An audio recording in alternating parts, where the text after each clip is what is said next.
I think the most important part of a Web3 community is really the data play, right? Like if you have a massive amount of Ethereum addresses, you're able to draw very interesting analytical insights about your community because you have transparency into every single Ethereum address. And now you can be more data driven about what you do next in the Web3 space. Now, if you're sold on the decentralized future, or that, most things eventually will have some sort of decentralized,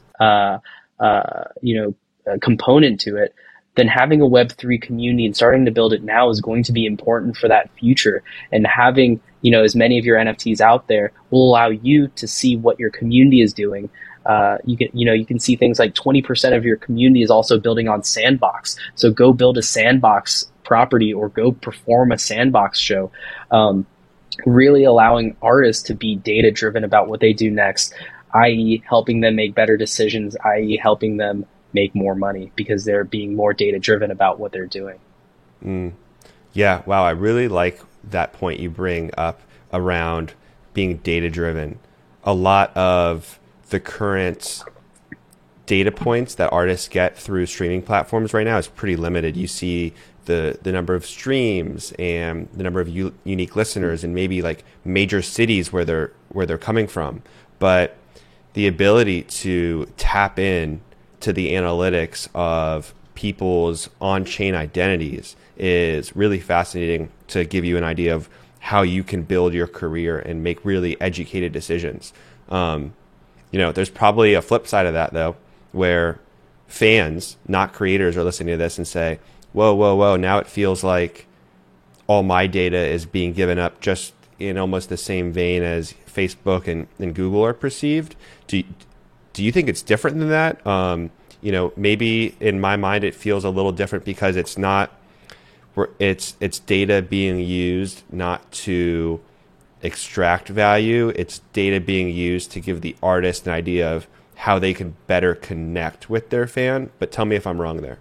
Yeah, I resonate with what you said there. That's just part of this decentralized reality, right? Like any transaction that you make is written down on the public ledger, and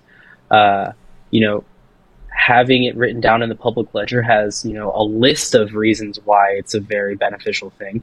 It also has some things like this where it could be seen as not beneficial, having your data out there for the public to see.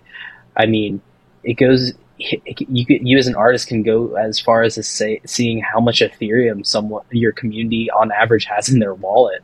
I think for a collector, it does come as a shock, but I think overall the benefits outweigh the cons. Like we're able to create this totally new economy and really benefit the artist. So having that data is super important.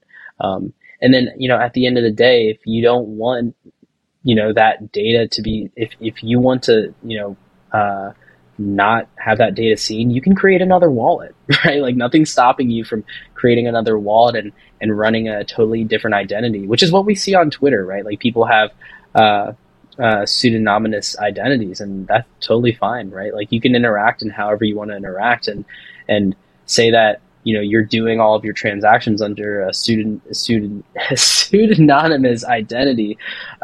We can't track it back to you. We'll have data points that say, hey, this is your community and this is what they're doing, and this particular Ethereum address is what they're doing, but we can't tie it back to you, Josh Gordon, the person. So there is ways to sort of obfuscate your actual identity with your digital identity. You're listening to the Unstoppable Podcast, the go-to place for everyone to learn about the latest innovations in Web3, NFTs, and the decentralized web. Welcome to the metaverse.